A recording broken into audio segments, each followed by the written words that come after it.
Hi everybody, welcome to Newcastle Fans TV, just on location here. I thought I'll get myself out and about. The other one's a bit camera shy over there.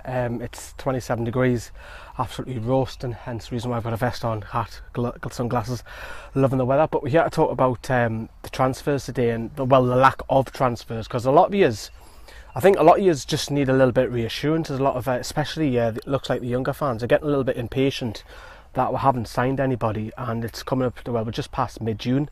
I think the message is basically just relax, you know. If you consider last summer when we got relegated, our first signing wasn't until June the 29th, I believe it was, and it was Matt Sells, you know, the first signing, and then we've obviously seen 12 of them come in. And just talking about the transfers, if you look at those transfers that Rafa brought in over the summer, last summer, you've probably seen most of them, you'll question the likes of Kieran Clark, Mo Diarmi, Dwight Gale, Isaac Hayden. Were like, who? Why these? You know, and you've got to say Kieran Clark is probably one of our better signings, and Dwight Gale, yes, Mo Diarmi hasn't been great, but Isaac Hayden's been fabulous. But most of Rafa's buys, I would say 3/4 of them over the summer, were absolutely fantastic buys. And the message is, for me, is just keep the faith with Rafa. The signings will come, you know. There's obviously talks broke down with Ruben Semedo. He chose Villarreal. Florian Lejeune is another one that we're in deep contacts with in negotiations. Their director of football, their chairman, whatever you want to call it, has said that, look, it is likely that he will move on. I think that one will come. It's just, you know, just keep patient. You know, we've obviously seen Christian Atsu signed, and yes, fans are going to say that Christian Atsu was already here, but you know, you've still got to make contact with the club, haggle out a deal, meet the player's representatives, pay them, agree signing on fees, etc, etc. It's a bit of a carry on just to do transfer nowadays. It takes days, sometimes weeks. We've obviously seen the carry on with Tammy Abraham.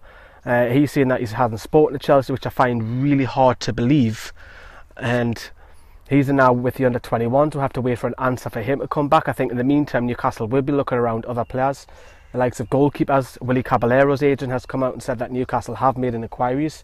He said something daft that it's cold in Newcastle. Well, Mr. Willie Caballero, sorry, if you want to get yourself to Newcastle today, it's 27 degrees. I'm sweating here. I think that's just, he doesn't want the move really. I think it's just there in the backbone, and I think you've just got to be patient. You know, you've seen the likes of Vernon and Nita leave. Kevin and Babu's gone as well.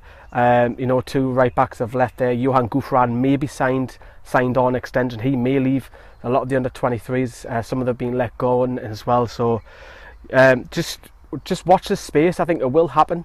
And the last thing I want is a panic buy where Rafa buys somebody just for the sake of buying somebody. No, it's got to be the right buys, and you're probably looking at that squad. You'd have to say you're probably looking at another modern day fullback, a centre back, another defence midfielder of a competition. Number 10's key for me. It has to be. That's got to be priority. Another winger, and you've got to say Dwight Gale needs a bit of competition whether Alexander Mitrovic goes, because he's also hinted as well. But as I keep saying, just keep the faith with Rafa. You know, he's a world-class manager. He's got contacts. You look at his buys wherever he's gone. You know, he's brought in Jabi Alonso at Liverpool, was unheard of, and look how well he turned out. He brought Fernando Torres to Liverpool. You know, he brought Koulibaly to Napoli, who's now worth 30-odd million, which is crazy. He brought Pepe Reina. So he's got some quality buys. You know, he brought Pablo Aimar to Valencia. Nobody heard of him, and by the time Valencia won the La Liga and the Champions League, he was like one of the star players. So just all I'm saying is don't get too down. The signings will happen. Thanks for watching, and I'll see you later.